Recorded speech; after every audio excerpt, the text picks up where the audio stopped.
Tonight on a special edition of ABC News Live Prime from the nation's capital, the alleged shooter in Charlie Kirk's death appears in court. That suspect faces 7 charges, including aggravated murder. The Utah County Attorney says he will seek the death penalty against Tyler Robinson. I'm Matt Gutman outside the jail in Spanish Fork, Utah, and coming up, I'll tell you about the alleged motive in this crime and the text messages the prosecutors presented today in a press conference and the gift that the suspect got that may have had a role in Kirk's murder. The explosive hearing on Capitol Hill. My God. If you want to talk about dividing this country, it is I my follow time. you on your social media posts that It is tear my this country time. apart. Shouting matches erupt as FBI Director Kash Patel clashes with Democrats who say he's failing as a leader, while at the same time facing questions from Republicans on why the FBI refuses to release the Epstein files. CEO murder suspect Luigi Mangione in shackles today for his court hearing in Manhattan. Stoic as the judge tossed out the top charge that accused Mangione of murdering United Healthcare chief Brian Thompson as a crime of terrorism, saying the evidence was insufficient. The President and First Lady in London tonight for a rare second state visit to the UK. The President is expected to meet with King Charles and the Prince and Princess of Wales, while also finding time to discuss business and diplomatic matters. We'll take you inside the historic visit. 2 Hollywood powerhouses on Capitol Hill, Lupita Nyong'o and Mandy Moore, fighting to close the gap in women's health research. There is a report that from 2013 to 2023, only 8.8% of NIH funding went toward women's health research. Yeah. Why do you assume that is? Because there's not enough women in the room. Not enough women at the table, yeah. My exclusive sit down with them, the struggles that got them here, and what they're hoping comes from today's meetings. And actor, director, Hollywood icon. And what is it exactly that's yours? We're not owners here, Karen. We're just passing through. We remember Robert Redford, his incredible work on screen and off, how his famous Sundance Institute and Film Festival changed the industry, and the legacy he leaves behind. All that and more on this special edition of ABC News Live Prime from Washington, D.C., starting now. From ABC News in Washington, this is Prime with Linsey Davis. Good evening, everyone. I'm Linsey Davis in Washington, D.C. Thanks so much for streaming with us for this special edition of ABC News Live Prime. We begin tonight with the assassination of conservative activist Charlie Kirk. His accused killer, Tyler Robinson, making his very first court appearance over webcam today, not long after prosecutors in Utah announced that they will seek the death penalty against the 22-year-old. Tonight, chilling new details in the investigation, which include Robinson's alleged confession to his parents about why he did it, saying there's too much evil and blaming Kirk for spreading hate. Prosecutors also revealed it was the suspect's mother who recognized him in surveillance images and detailed how the family convinced him to turn himself in rather than end his own life. Also tonight, at the heart of the investigation, Robinson's text messages to his roommate where he claimed he used his grandpa's rifle, a rifle authorities say had Robinson's DNA on the trigger. A lot to get to tonight, but first, our chief national correspondent Matt Gutman leads us off from Utah. Matt. And Linsey, the prosecution laying out what appeared to be an enormous amount of evidence against this suspect. It included what they say is his DNA on the trigger of the alleged murder weapon, self-incriminating text messages to his romantic partner, even what they call a confession letter. Tonight, the man accused of gunning down conservative activist Charlie Kirk in front of hundreds of people, appearing before a judge for the first time, now charged with 7 counts, including aggravated murder. State of Utah versus Tyler James Robinson. Could you state your name? Tyler James Robinson. The 22-year-old appearing to listen intently, nodding slightly, as prosecutors said they would be seeking the death penalty. We did file just recently, within the last few minutes, a notice of intent to seek the death penalty. Earlier today, County Attorney Jeff Gray outlining the case against Robinson, including video and DNA evidence. DNA consistent with Robinson was found on the rifle's trigger. He described Robinson's appearance in those widely circulated photos, the black cap, shades, T-shirt with an eagle and an American flag. Millions saw those images. One of them was the suspect's own mother. Robinson's mother saw the photo of the shooter in the news and thought the shooter looked like her son. Robinson's mother expressed concern to her husband that the suspect shooter looked like Robinson. Robinson's father agreed. And prosecutors say that father got his son on the phone. Robinson's parents were able to convince him to meet at their home. As they discussed the situation, Robinson implied that he was the shooter and stated that he couldn't go to jail and just wanted to end it. When asked why he did it, Robinson explained there is too much evil and the guy, referring to Charlie Kirk, spreads too much hate. Prosecutors say Robinson's parents convinced him to turn himself in, and his mother later describing a change in her son. Over the last year or so, Robinson had become more political and had started to lean more to the left, becoming more pro-gay and trans rights oriented. She stated that Robinson began to date his roommate, a biological male who was transitioning genders.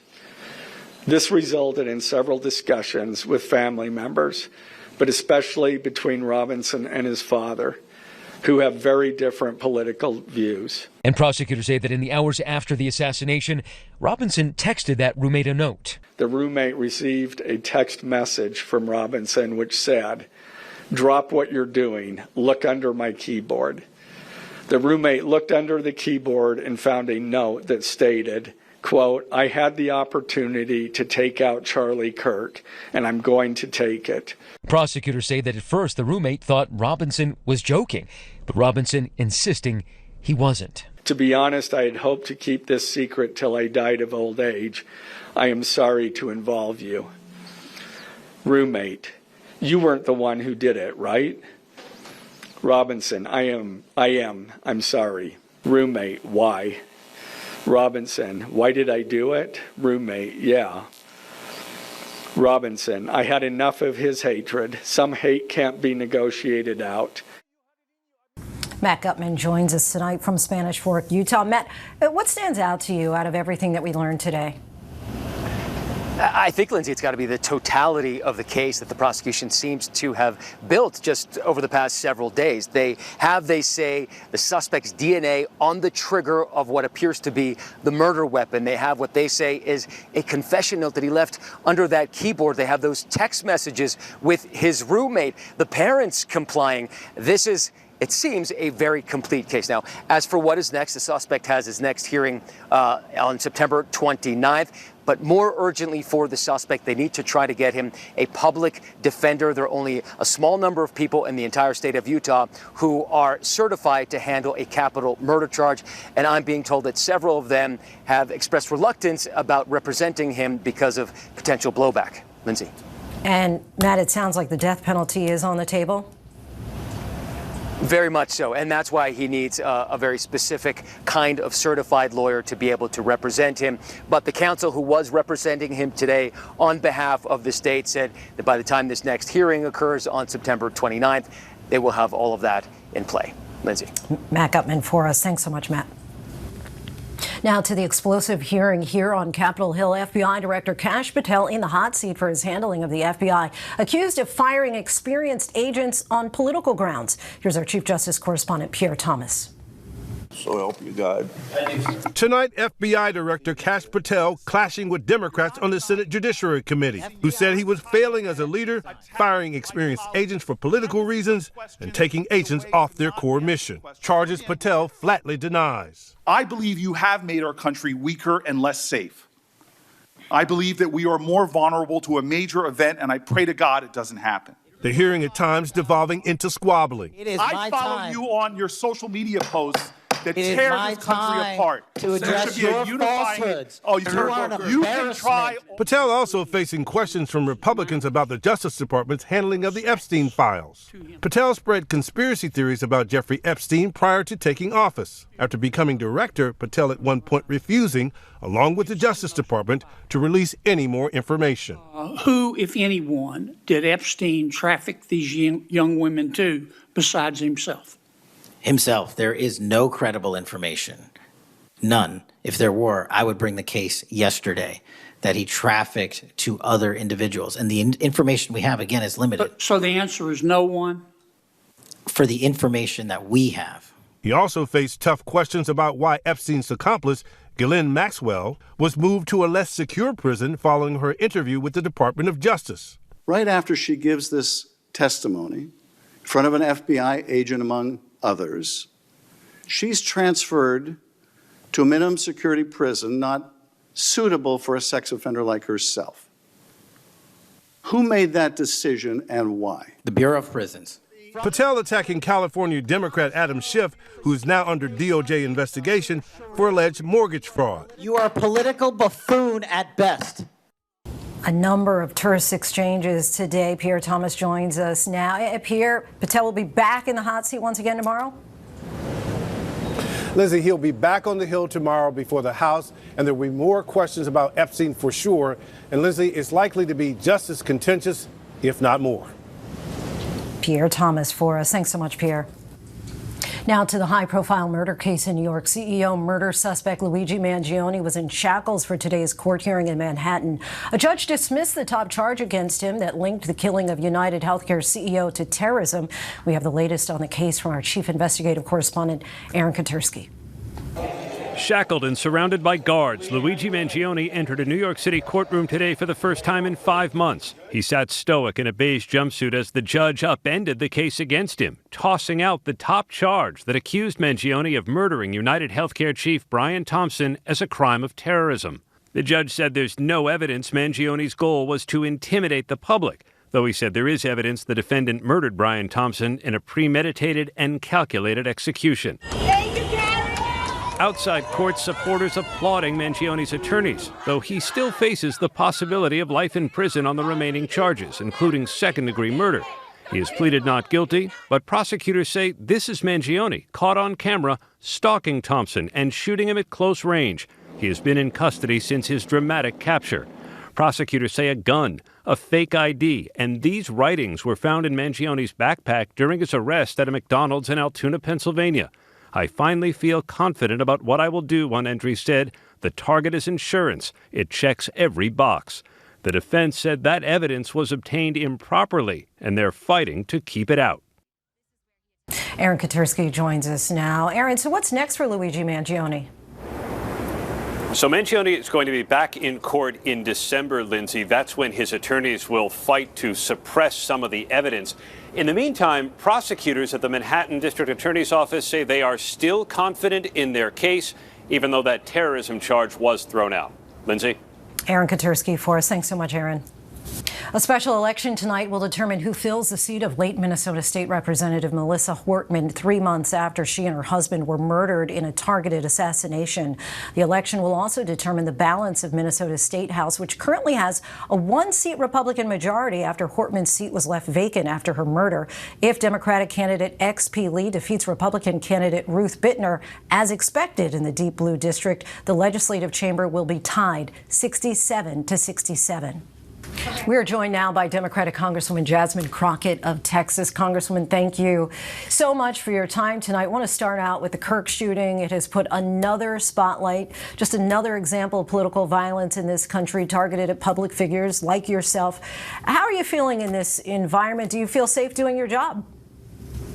Absolutely not. But, you know, obviously, I think that there is a presumption that we as elected members of Congress have a certain level of protection that we honestly do not have. And so hopefully we can get that rectified as we are going through the budget process. And hopefully it is clear that no matter what side of the aisle you're on, that you can be subjected to political violence. And unfortunately, we are living and seeing a level of increased political violence that honestly we've not seen in a very long time. So at this point, you have to raise money yourself for your own protection. Now, it's my understanding money that would go towards security for members of Congress is now being folded into the spending bill. Would you change your vote now to support that measure? You know, for me, I probably won't change my vote because I will always put my constituents before me. That is what they elected me to do, is to look out for them. But at the end of the day, I do think that this is a real conversation that we need to have because it is a bipartisan issue. And I hate that, unfortunately, in the aftermath of this tragedy, it seems like many people want to sit around and point fingers. What happened to Mr. Kirk, he was not the only one that was subjected to unreasonable gun violence on that day. We had children that were sitting in yet another school that were trying to learn, and unfortunately, they became the subject of violence, gun violence as well. And we know that this particular shooter had, like so many other shooters, been radicalized by this white supremacy agenda. On that point, just last month, Charlie Kirk spoke about you in particular on his podcast. I want to take a listen to a portion of that.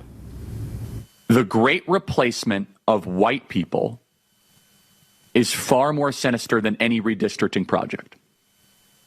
That is at the core of the Democrat project, at the core. And Jasmine Crockett is just some circus act in that entire operation. But it's deathly serious. You shouldn't take what she says seriously. It's just a joke.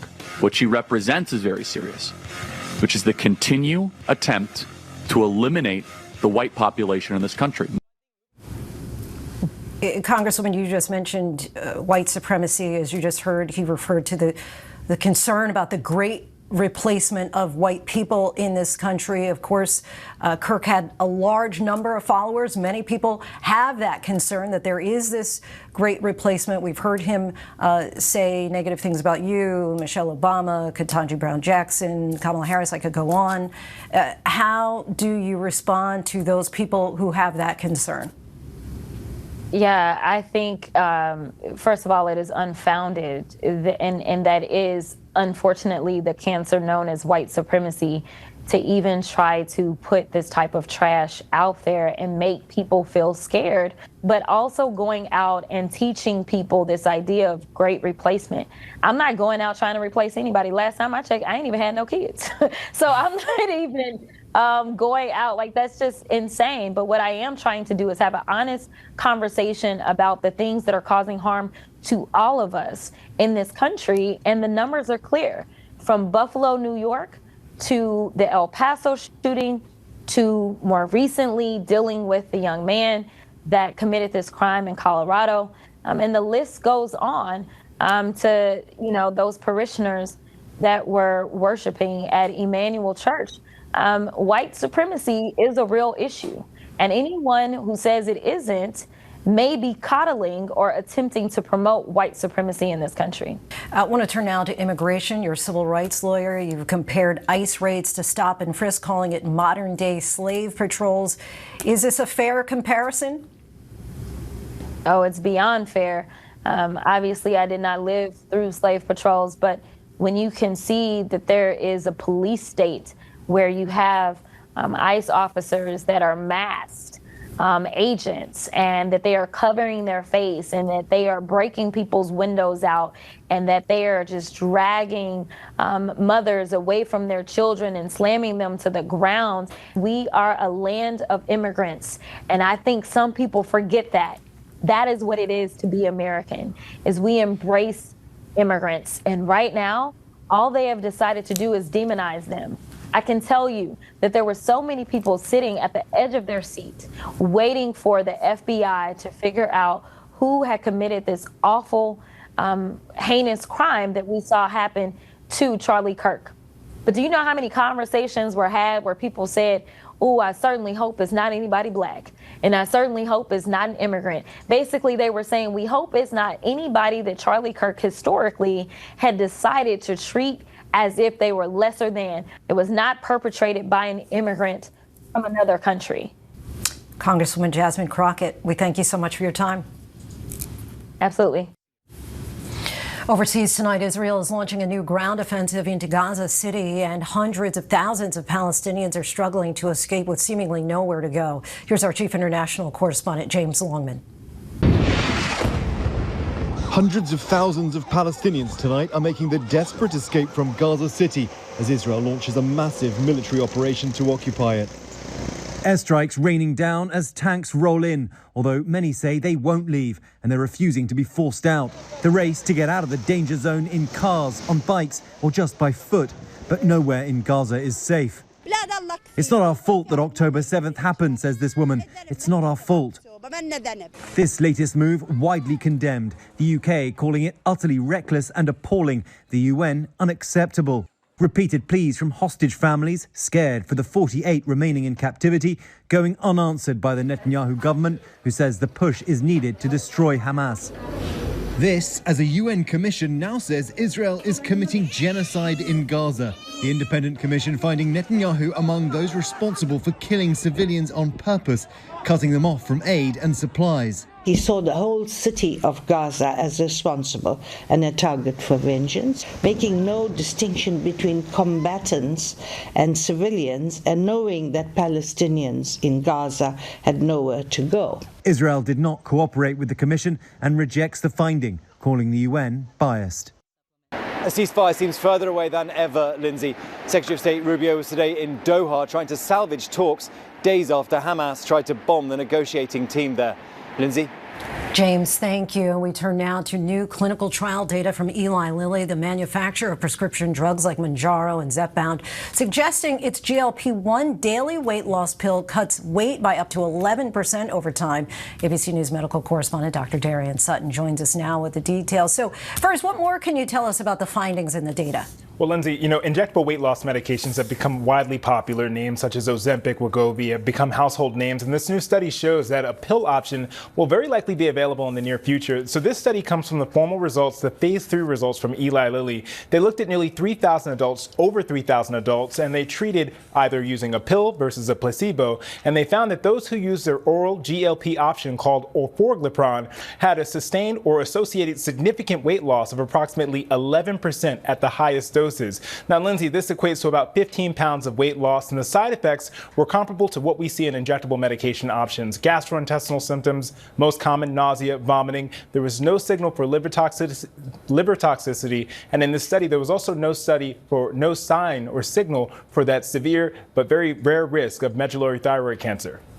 And we also understand that there were encouraging results as far as other health benefits, like cholesterol levels, for example. That's right. There were other improvements in multiple cardiometabolic risk factors. For example, cholesterol, as you stated, but also more significantly, more than 80% of the adults who use this medication had normalization in their blood sugar. And that suggests that this medication might halt or reverse the progression to type 2 diabetes, a very real risk for those living with obesity. And how do the results compare to what the company was hoping for? Compared to injectable options, it is not doing that level of weight loss. For example, when you look at the studies with injectable options, it's about 15 to 20% of weight loss. But when you think about a pill option, without the hassle of an injection, it makes it more accessible, and more sustainable for the long-term goals of those who are looking for weight loss. Linsey, the pipeline for weight loss medications is quite vast. Over 100 medications in the pipeline. It's likely that they will come out in the near future, as early as 2025, the end of this year, and 2026, and that might introduce pricing competition, which might eventually make these medications more affordable for those who are in need of them. And we know that Novo Nordisk, the maker of Wegovy and Ozempic, is developing a similar weight loss pill. What more do we know about that and how it might compare to the Eli Lilly pill? Well, they've submitted their application to the FDA, and if that is approved, it might be available as early as the end of this year. And Eli Lilly will likely submit their formal application to the FDA as well. And if that is approved, we may have 2 pill options in the GLP class as early as 2026. So that might provide a lot of options for patients in need. Dr. Darian Sutton, appreciate you as always. Thank you. Coming up, President Trump gets a royal welcome on a historic stage visit to the United Kingdom. From carriage rides to castles, we preview the pomp and circumstance ahead of his meeting with the king. And women's health is chronically underfunded in the United States, often overlooked in medical research. But now Mandy Moore and Lupita Nyong'o are among the women taking their personal stories to Capitol Hill in an urgent push for more funding. I think we're conditioned to expect to be in pain and to handle it gracefully, with dignity. It's not talking about minimize it. Yeah, minimize it. Apologize for. Plus, looking back at the legendary life of Robert Redford.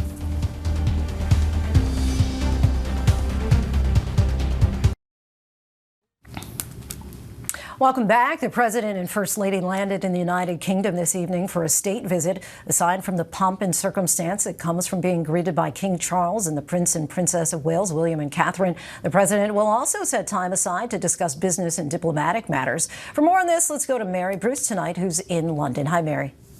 Linsey, President Trump and the First Lady arriving here in London for what is expected to be 2 jam-packed days full of pomp and circumstance. The president now spending tonight at the ambassador's residence here in London before heading to Windsor, where he will spend the day tomorrow with the royal family at Windsor Castle. This is really going to be something to see. President Trump will receive a carriage procession through the castle grounds. There'll be a joint flyover in the skies, and the day wrapping up with a lavish white tie state dinner. You can imagine how coveted an invitation to that is. We're told it actually took 3 weeks just to polish up all of the silver for this dinner. That's quite something to think about.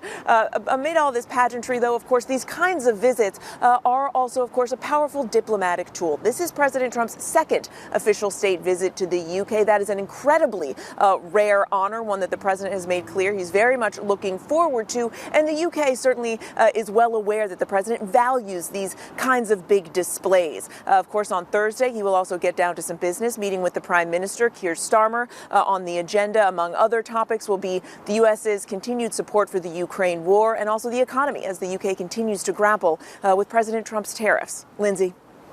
Mary Bruce for us. The president's visit to the UK is also tonight's By the Numbers. President Trump is now the first political leader in modern times to be hosted for 2 state visits by a British monarch. His first was back in June of 2019 when Queen Elizabeth, who was 93 years old at the time, presided. Queen Elizabeth hosted 1 or 2 state visits a year during her 70-year reign, around 112 in all. About 150 guests are expected to attend Wednesday's white tie state banquet at Windsor Castle, which has been a royal home now for more than 900 years. Those guests will dine at a table 160 feet long. President Trump and First Lady Melania, along with King Charles and Queen Camilla, will sit at the center of that table, never at the end. Each guest will have 6 glasses at their place setting. And get this, it takes 8 people 3 weeks to clean and polish all the precious silver that will be used at the banquet. Back at the White House, work crews have already begun preparing the site of the new 90,000 square foot ballroom, expected to cost some $200 million. The East Room seated 200 people for state visits, but the new ballroom is expected to seat as many as 900. Coming up from our D.C. studio, my exclusive interview with actress Lupita Nyong'o and singer-songwriter Mandy Moore on Capitol Hill today to fight for increased funding for women's health research. And a warning from Costco tonight about the bubbly product that could spontaneously shatter upon opening. We'll tell you more when we come back.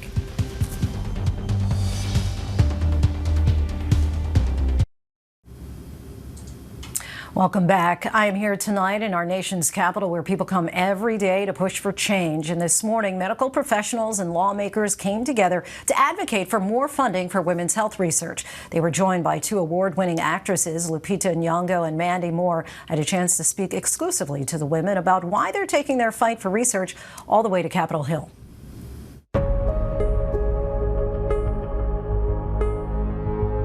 On Capitol Hill today, a plea for bipartisan support. We are here today because women's health has been overlooked for too long. As advocates and medical experts alike push lawmakers to address what they say is a chronic underfunding of women's health research. This disease costs $250 billion a year right now to the United States government in Medicare and Medicaid. Women's vitamin company Parallel teamed up with the nonprofit Society for Women's Health Research. I really am honored to be here with you. Along with actresses Mandy Moore and Lupita Nyong'o. We represent all the women who are confused, frustrated, and desperate for solutions that favor their well-being. They're urging lawmakers to prioritize women's health in federal research funding ahead of the appropriations deadline on September 30th. For years, I felt like my voice and my experience didn't matter, specifically in my own fertility journey. After years of trying, I was told that something must be wrong with me. The disease starts 20 years before first symptoms. ABC News was invited exclusively to the closed-door roundtable discussion. Even before she had children of her own, singer-songwriter and award-winning actress Mandy Moore played a mother on screen in the hit family drama This Is Us. When Dad died, it was a shock. Now a mother of 3, Moore has become a maternal health advocate and paid spokesperson for Parallel, striving to destigmatize discussions about women's health and close the gender research gap, pointing to the vastly underrepresented clinical research on the topic. She was joined by actress Lupita Nyong'o. pounds of cotton, day in, day out, more than any man here. Who's known for her roles in films like her Oscar-winning performance in 12 Years a Slave. Nyong'o went public with her own health struggles earlier this year, announcing her struggle with uterine fibroids on Instagram. I debated about whether or not to share this publicly, something I also shared as part of my own journey last month. For years, I've been plagued by fibroids. And until recently, I rarely talked about them, even as they silently shaped parts of my life. Good? Today, Nyong'o is urging lawmakers to emphasize uterine fibroids research as a critical part of women's health funding. Thank you both so much for having this very important conversation. We really appreciate it. Of course, you just spoke with lawmakers on Capitol Hill, talking about what you all have described as a chronic underfunding of women's health. What do you think would be the best possible outcome from that conversation? Well, the allocation of funds into women's health. So far, it's been only 8% of the budget, and that is just way too little considering that we're 51% of the population. So we need a whole lot more money put into funding so that we can get to understand women's bodies better and bring us to healing sooner, faster, more effectively. And I think it's such a critical time right now because we're going into the 2026 budget negotiations. So now is the most appropriate time and most critical time to be having this conversation with members on both sides of the aisle. Did you feel like there was a promising reaction? Yeah, it felt like there was a lot of good faith people that were all sort of collectively working towards this. I mean, as Lupita said, we are 51% of the population, and for far too long, I think women's health just in general has been such an afterthought. I mean, we both have our own stories to tell. I think all women have their own individual story, but mine specifically revolves around infertility and being diagnosed with endometriosis, which then I didn't end up having, and all of these complications. And it's not so much that I think doctors are all well-intended, but the fact that we don't have the language, we don't have the research, the breadth of research that's really needed to have these conversations to be able to answer women's questions. There's so much confusion and frustration when we're not able to get the answers. And all of this funding, all of this collective conversation is to really affect change. What made it for each of you a point where you said, not only do I need to speak out about this, but I need to go to the highest heights, to Capitol Hill, to talk to people who can actually orchestrate change? Well, I was first diagnosed with fibroids 11 years ago, and at the time, I was given two options, either live with the pain and discomfort or have invasive surgery. I ended up doing the surgery, but when I asked my doctor what I could do to make sure that they didn't come back, she said, there's nothing you can do. It's only a matter of time until they come again, they grow again. And I was so stunned by how little my doctor could tell me about this condition, and I felt so helpless. And I'm not a scientist, so there was no way for me to really feel like I could do something about it myself. So I would say that I have felt alone. I felt very isolated in my condition, and that was why I wanted to speak out about it, but also why I wanted to support other women who have the scientific background, who have the policy platform. And Mandy, were you told at one point you're not going to be able to have children? Yeah. Yeah, now mother of three. Yeah, now mother of three. I was told that I had endometriosis and I had something wrong with my uterus that would require surgery. And until I had that surgery, it wouldn't be possible for me to get pregnant. And luckily, I have the privilege of going to another doctor, and I got a second opinion, and that second opinion confirmed that, in fact, I don't have endometriosis and my uterus was fine. And I was very fortunate to go on and have 3 healthy pregnancies. But the fact that, my doctor didn't have the language to really explain to me what was wrong. It was just sort of there's something wrong with you, there's a problem to be fixed, and there wasn't much discussion, there wasn't much compassion beyond surgery is going to be the only solution that fixes you. You've mentioned before the 4th trimester of pregnancy. Explain what that is and also how Congress could be an advocate. Just thinking about everyone's postpartum journey, we're all products of someone birthed us, right? So like we all should be able to take part in this conversation. But I think so often women feel alone during their fourth trimester in their postpartum journey. And I feel like that should definitely be a part of the conversation when it comes to us all championing women's health and funding women's health initiatives. How do you think that Congress could help?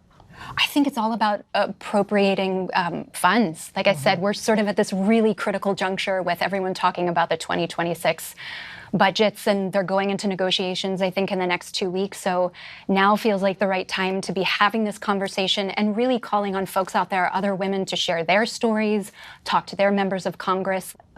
You mentioned that it was 11 years ago that you had the myomectomy, the surgery to get rid of and remove the fibroids.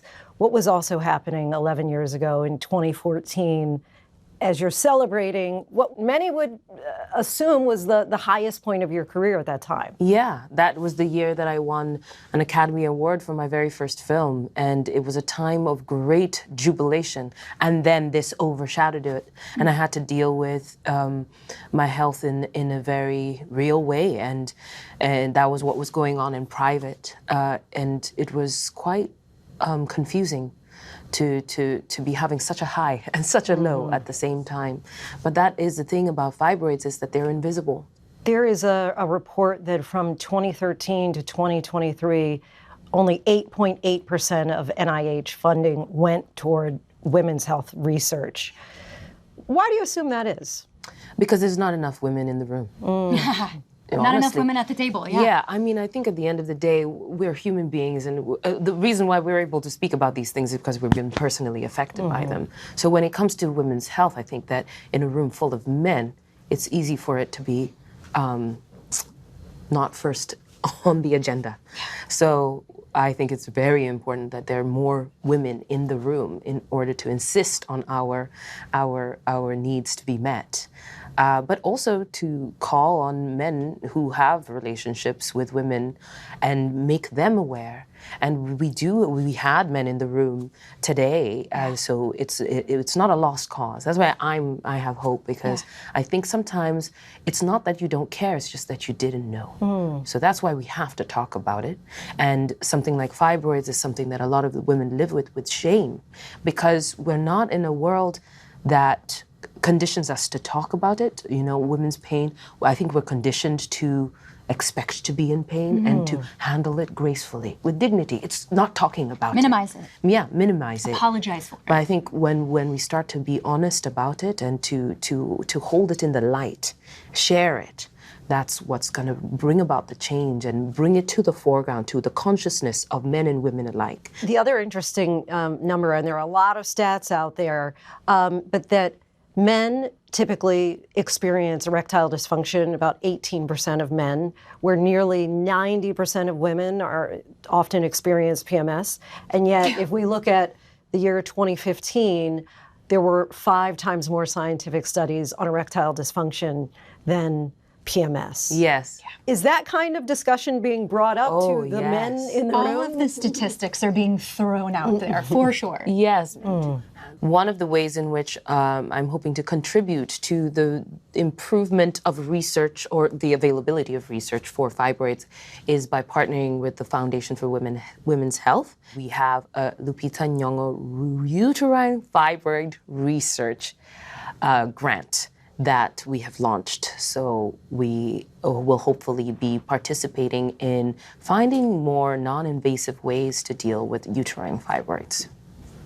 We are launching an initiative to fund women's health. You can find it on my socials, on Lupita's socials, on Parallel Health's socials. And basically, we're just encouraging women to share their stories, to write their member of Congress, and feel like they have the permission to share what their lived experience is. There'll be a template, you fill it, you send it, make your voice heard. Yeah. Our thanks again to Lupita Nyong'o and Mandy Moore for the conversation. Coming up, the scuba thief, what we're learning about a suspect who police say swam up to a restaurant and stole thousands of dollars. And he was a star of the screen and stage for generations. We take a look at the life and lasting legacy of Robert Redford.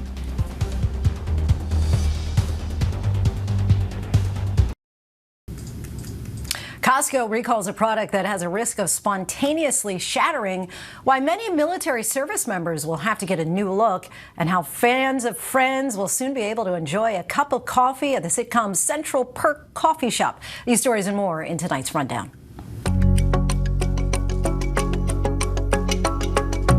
Sparkling wine drinkers are being urged not to pop bottles of Kirkland Signature Prosecco that was sold in 12 states. Costco notified customers of a recall of the bottles, warning members not to open them because they could spontaneously shatter. Costco advised customers not to return them to the store, but to dispose of them immediately after wrapping them in paper towels and plastic. Costco says customers are entitled to a full refund. President Donald Trump has again extended the deadline for TikTok to avoid a ban in the United States, this time until December 16th. The president says he's reached a deal with China on TikTok and that he will speak with Chinese President Xi Jinping on Friday to firm up the details. Trump said on Tuesday that a group of companies wants to buy the app but did not provide specifics. Investigators are searching for a man who robbed a popular Disney World restaurant after midnight on Monday. Disney is the parent company of ABC News. Sources familiar with the investigation told affiliate WFTV in Orlando they believe the man swam up in scuba gear to the Paddlefish restaurant, which is a replica steamboat on a pond. He then allegedly stashed his gear and stole thousands of dollars before jumping back into the pond and swimming away. A search for the man is ongoing. Secretary of Defense Pete Hegseth announced new grooming standards in a memo to service members. He wrote that the standard of the U.S. military is to be clean-shaven and neat in presentation. The guidance does not mention exceptions for religious accommodations, though the military has made religious accommodations for observant Sikhs to wear beards and turbans. The 2026 Coachella lineup is here. Sabrina Carpenter, Justin Bieber, and Karol G are all set to headline the two-weekend music and arts festival in Indio, California next April. The three artists shared the news on Instagram, with Karol G adding in Spanish, "See you in the desert." Coachella passes will go on sale Friday at 11 a.m. Pacific time. Friends fans rejoice. The iconic Central Perk coffee shop is coming to New York City. The fictional coffee shop, made famous as the recognizable gathering point of the Friends characters, will find itself a permanent spot in Times Square, according to a release from Central Perk Coffee House and Warner Brothers Discovery. The location promises an orange sofa like the one on the Friends set, and artisanal coffee and food inspired by the show. If you just can't wait to visit, there's already a Central Perk location open in Boston. Tonight, the tributes are pouring in for a Hollywood icon, actor and director Robert Redford, a career of unforgettable roles from Butch Cassidy and the Sundance Kid to The Sting, acting alongside Barbra Streisand in The Way We Were, and his baseball dreams in The Natural, and of course, yet another classic, All the President's Men. Tonight, World News Tonight anchor David Muir takes a look back at what Robert Redford once told our Charlie Gibson about the movies, the critics, and what mattered to him most. Robert Redford was a legendary Hollywood star, though that stardom is what he liked least about it. An actor, an Oscar-winning director, a man who was passionate about the environment. I'll jump first. No. Then you jump first. No, I said. What's the matter with you? I can't swim!